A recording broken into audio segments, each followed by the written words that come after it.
Welcome to நறுமணம் channel. இன்றைக்கி நம்ம ஒரு டீ டைம் ஸ்நாக்ஸ் தான் பார்க்க போகிறோம்.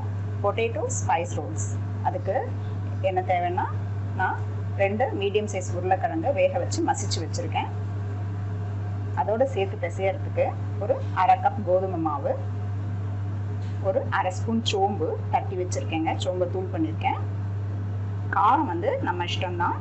நான் 2 டேபிள் ஸ்பூன் அளவு எடுத்திருக்கேன். கொஞ்சம் மிளகுத்தூள், உப்பு, எண்ணெய். இதாங்க. ஆரம்பிச்சிடலாமா? இதில் இந்த ரோலுக்கு தேவையான உப்பு போட்டுட்றேங்க. மிளகுத்தூள், சோம்புத்தூள், மிளகாய்த்தூள். இது கிட்டத்தட்ட நம்ம ஃப்ரெஞ்ச் ஃப்ரைஸ் பிளெயினாக சாப்பிடுவோம் இல்லைங்களா, அந்த டைப்பில் தான் இருக்கும். இதோடு நம்ம அந்த கோதுமை மாவை பைண்டிங் ஏஜென்ட்டுக்காக யூஸ் பண்ண போகிறோம்.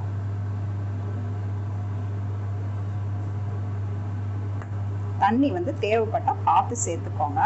ஏன்னா பொட்டேட்டோவில் இருக்க ஈரமே கொஞ்சம் சரியாக இருக்கும்.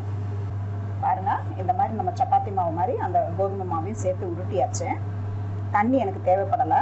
தேவைப்பட்டால் பார்த்து தெளிச்சுக்கோங்க. இப்போது இதிலேருந்து சின்ன சின்ன பால்ஸ் எடுத்துட்டு ரோல் பண்ணிவிட்டு கையிலேயே நம்ம இப்படி ஒரு ஷேப் கொண்டு வந்துடணும். இது மாதிரி நான் எல்லாத்தையும் உருட்டி வச்சுடுறேன். பாருங்கள், நான் எல்லாத்தையும் ரோல் பண்ணி வச்சுட்டேன். உங்களுக்கு தேவைங்கிற திக்னஸில் பண்ணிக்கலாம். உருளைக்கிழங்கு மட்டும் கட்டி இல்லாத நல்லா மசிச்சுக்கணும். இப்போது நான் ஸ்டவ் ஆன் பண்ணி ஒரு கடாய் வச்சு பொரிக்கிறதுக்கு தேவையான எண்ணெய் வச்சுருக்கேன். எண்ணெய் காஞ்சிருச்சு. கொஞ்சம் மீடியம் ஃப்ளேமாக வச்சுக்கோங்க. அப்போ தான் நம்ம நல்லா பொரிச்சு எடுக்க முடியும்.